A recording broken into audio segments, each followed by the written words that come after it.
हर सुबह वह दरवाजे पर आकर बेटे का इंतजार करती है। 5 साल हो गए मगर माँ का दिल आज भी उम्मीद से धड़कता है। लेकिन बाप ने तो बरसों पहले उम्मीद दफना दी थी। दूर शहर में एक मदरसे का लड़का अजीब ख्वाब देखता है। ख्वाब में एक औरत रोती है, उसे कबीर कहकर बुलाती है। कबीर एक ऐसा नाम जो वह कभी नहीं भूला, न समझ सका। मदरसे का मौलवी उसके सवालों पर खामोश हो जाता है। वह रात चुपचाप बिस्तर पर लेटा माँ की आवाज सुनने की कोशिश करता है। उसी वक्त गाँव में माँ ने आसमान की तरफ हाथ उठा दिए, या अल्लाह मेरे कबीर को वापस भेज दे, अब की बार खाली दामन न हो। माँ की आंखें नम, दिल बेचैन, रात के सन्नाटे में सिर्फ दुआ गूंजती है। दूसरी तरफ लड़का अचानक उठ बैठा जैसे किसी ने पुकारा हो, कबीर कबीर। यह नाम अब ख्वाब नहीं रहा। अगली सुबह उसने मौलवी से गांव जाने की इजाजत मांगी। मौलवी ने खामोशी से पीठ थपथपाई और मुस्कुरा दिया। सुबह का उजाला था। कबीर मदरसे के दरवाजे से बाहर निकला और पीछे मौलवी साहब खामोशी से देखते रहे। रास्ते में कबीर को एक बुजुर्ग मिला जो बरगद के नीचे बैठा था। बुजुर्ग ने मुस्कुराकर कबीर से पूछा, कहाँ जा रहे हो बेटे? कबीर ने जवाब दिया, मैं मदरसे से वापस अपने घर जा रहा हूँ। बुजुर्ग ने नरम आवाज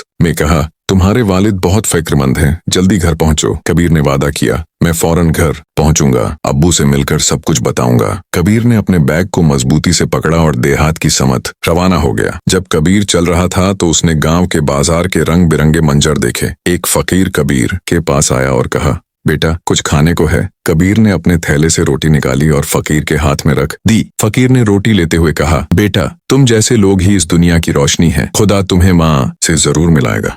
कबीर ने दिल में सोचा, अल्लाह की मदद से मैं अपनी माँ को जरूर ढूंढूंगा। एक किसान ने दूर से कबीर को आते देखा और आवाज दी, ओ बच्चे कहाँ जा रहे हो अकेले? कबीर ने हिचकिचाते हुए कहा, मैं अपनी माँ को ढूंढ रहा हूँ, क्या आप मेरी मदद करेंगे? कबीर ने खुशी से कहा, शुक्रिया चाचा, आपने मेरी उम्मीद फिर से जगा दी। कबीर ने अलविदा कहा और गांव की तरफ निकल पड़ा, माँ की तलाश का सफर शुरू करने के लिए। कबीर कुछ पल रुककर नहर के पानी को देखने लगा, जैसे किसी पुरानी याद ने दिल छू लिया हो। पुल पर कदम रखते हुए कबीर को थोड़ी झिझक हुई, लेकिन उसके दिल में अब पीछे हटने की गुंजाइश नहीं थी। आमों के बाग से गुजरते हुए कबीर ने एक गिरा हुआ आम उठाया। उसने माँ को याद किया जो अक्सर आम छील कर देती थी। कबीर आम का स्वाद महसूस करता रहा और उसे माँ की गोद याद आई जहाँ वह बेफिक्री से बैठा करता था। कबीर ने खामोशी से आम की गुठली जमीन पर रखी और फिर माँ के ख्याल के साथ दोबारा अपने सफर पर चल पड़ा। कबीर को रास्ते में एक पतली तमाशा नजर आया। कहानी सुनकर उसका दिल जैसे धड़कना भूल गया। वही तो तलाश वह भी कर रहा था, माँ की।